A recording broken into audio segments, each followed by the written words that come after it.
Assalamualaikum warahmatullahi wabarakatuh. Ikhwani rahimakumullah. Tentunya kita mengharapkan ketika kita beribadah haji akan mendapatkan pahala. Terus pahala itu diterima, ya, artinya menjadi haji yang mabrurah.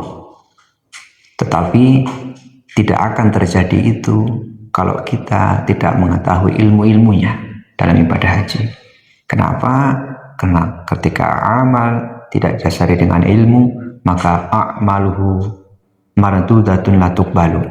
Amal itu potensi bisa ditolak, tidak bisa diterima. Kenapa bisa seperti itu? Itu sama saja dengan kita melakukan apapun itu, ya. Kita misal menanam atau berbisnis atau mungkin usaha apapun yang kita lakukan, terus kita tidak mempunyai ilmu, apa yang akan terjadi? Maka akan mardud, akan ditolak menjadi sukses, ditolak menjadi berhasil. Begitu dengan amal juga seperti itu. Kita ibadah kepada Allah tidak boleh yang namanya kosong dengan ilmu. Untuk itu kita harus mencari ilmu. Dimanapun berada, kita ambil ilmu itu. Karena apa? Karena orang mukmin memiliki harta yang hilang. Apa itu namanya? Ilmu.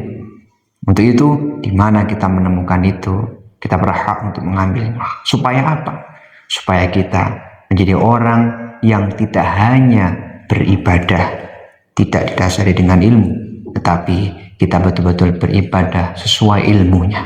Sehingga kita bisa berharap, mudah-mudahan amal kita diterima di sisi Allah Subhanahu wa Ta'ala.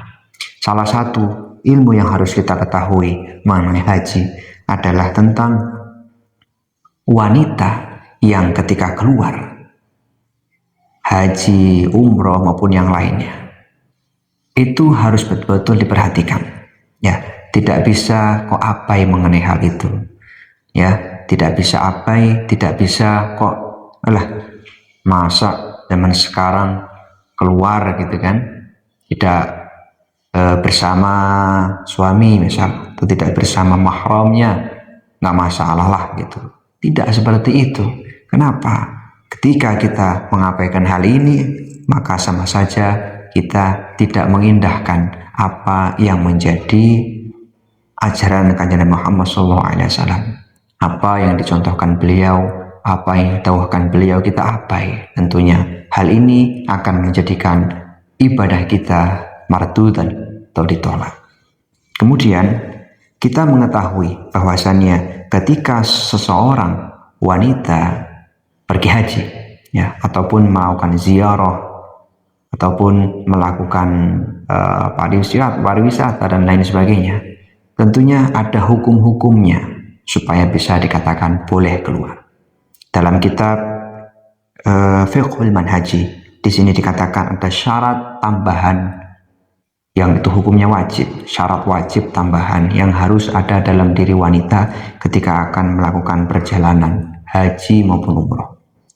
Tapi harus digarisbawahi, di sini yang menjadi syarat harus ada tentang dia keluar dengan siapa, itu ketika hajinya tidak yang wajib. Karena ketika haji itu wajib, selama di situ ada keamanan, artinya tidak menimbulkan fitnah, maka dibolehkan. Kita harus langsung bahas, saudara, bahwasannya bolehkah wanita itu keluar terus tanpa dengan adanya mahram, tanpa adanya suami? Maka jawabannya dirinci. Ya, yang pertama, wanita itu harus disyarati keluar bersama suaminya. Atau yang kedua, dia harus keluar bersama mahramnya. Mahram itu siapa? Orang yang haram dinikahi.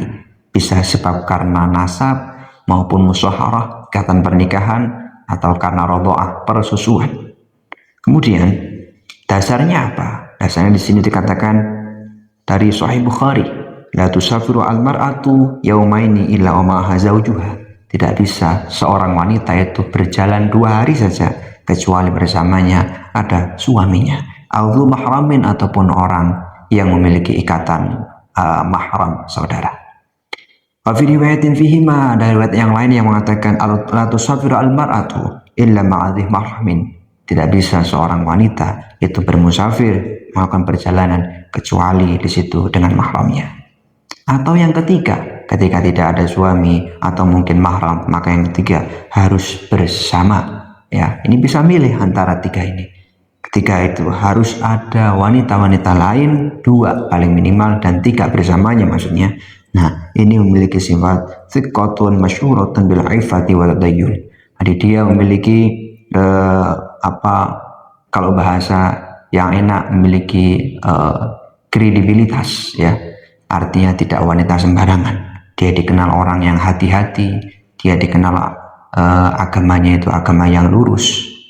Nah, ini disyarati harus seperti ini wanitanya. Kenapa kok disyarati seperti itu ya di agama ini? Karena inilah yang menjadi penyebab wanita ini akan terhindar daripada fitnah. Dia akan merasa aman ketika bersama dengan teman-teman, minimal dua ya, tiga bersamanya yang memiliki sifat seperti tadi. Tidak akan timbul fitnah, dan otomatis ketika berbicara tentang haji, maka ketika memiliki teman seperti ini, insya Allah dia akan menjadi orang-orang yang bisa melaksanakan ibadah-ibadah, bisa tidak disertai dengan cacat ya, karena teman-teman yang aifah, yang memiliki pribadi yang baik. Nah, semuanya ini syarat keluarnya wanita ketika bisa dibolehkan ya. Terus ada pengecualian ketika hajinya itu haji yang fardu, maka di sini ada hadis yang mengatakan diperbolehkan. Syaratnya apa? Idza umina al-tariq, di situ jalannya aman ya, tidak ada hal yang mengganggu dirinya, mungkin jiwanya ataupun kehormatannya, terus ataupun yang lainnya, dia aman di situ. Kemudian ketika hajinya itu tidak fardu, amma fil haji ghairul mafrudi wa fi sa'ir asfari fala budda min wujudi mahrami zaujin aw ghairihi. Ketika hajinya tidak fardu atau perjalanan yang lain yang tidak fardu, hukumnya sunnah seperti ziarah kubur yang lain atau yang lain-lainnya, termasuk pariwisata, maka harus disyarati dengan salah satu tiga tadi. Harus wanita itu keluar mungkin dengan suaminya atau mungkin dengan saudaranya yang semahram, maksudnya bisa karena nasab maupun persusuan ataupun pernikahan, atau mungkin bisa yang nomor tiga, yaitu adanya teman-teman yang memiliki sifat yang baik. Itu wajib hukumnya. Ketika tidak, maka wanita tersebut dihukumi berdosa. Kenapa? Karena sebetulnya ada perintah ini tujuannya adalah untuk melindungi wanita itu sendiri dari fitnah-fitnah yang ada. Itulah hikmah kenapa agama mengatur seperti itu. Kecuali di situ hajinya haji fardu, haji yang diwajibkan. Haji yang diwajibkan ini didasari daripada hadis yang ada di dalam kitab Al-Bukhari dari Adi bin Hatim an-Nabiy qala lahu.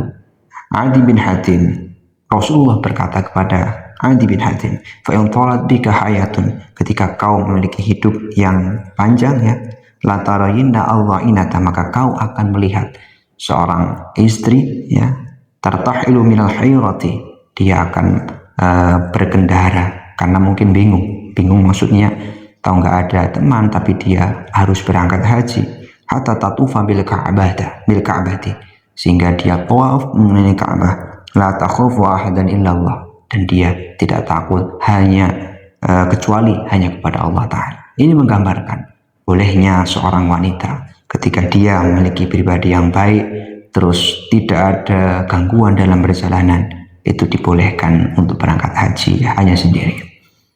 Kemudian yang tidak kalah penting, yang tidak boleh dilanggar oleh seorang wanita dan tujuannya pasti baik, tidak ada syariat itu melarang atau merentangkan kecuali di situ ada kebaikan untuk si pelakunya.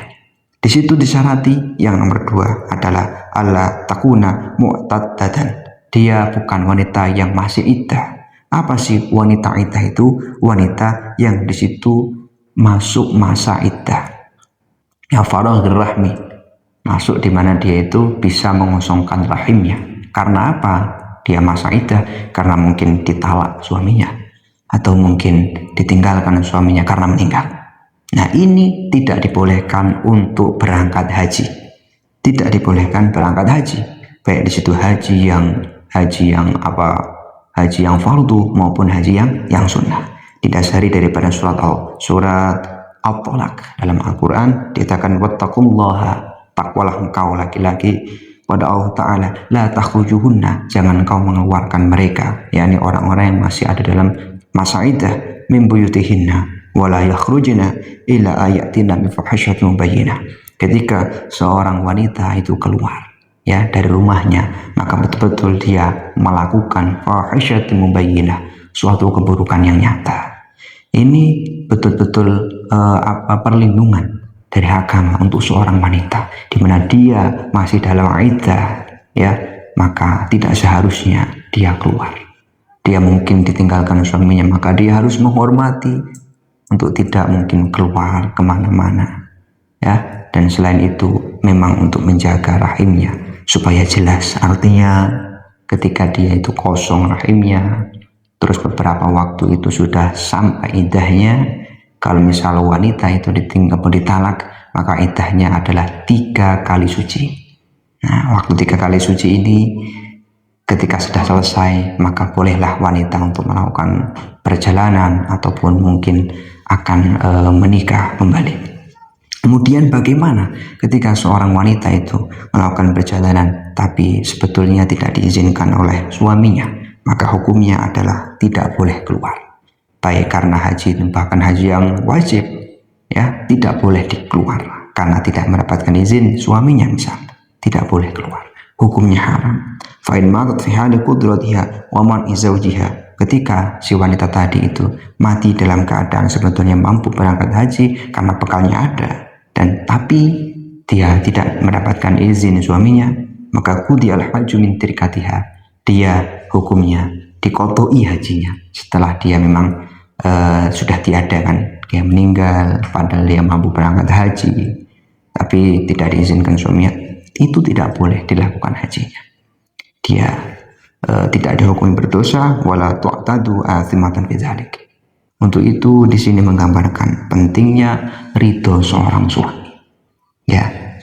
Dalam hal ini kita tidak boleh berpikiran sempit ya, wah seperti itu aja kok tidak boleh, keluar aja kalau nggak dapat izin suami kok tidak boleh. Tidak boleh seperti itu. Kita harus memiliki pikiran yang luas. Pastinya ada hikmah yang terkandung ya. Salah satunya kita harus mempunyai pandangan bahwasanya ar-rijalu qawwamuna 'alan nisa, seorang suami dalam keluarga adalah pemimpin. Untuk itu kita harus, seorang istri harus mentaatinya sebagaimana mestinya. Cukup sekian, walafu minkum, wassalamualaikum warahmatullahi wabarakatuh.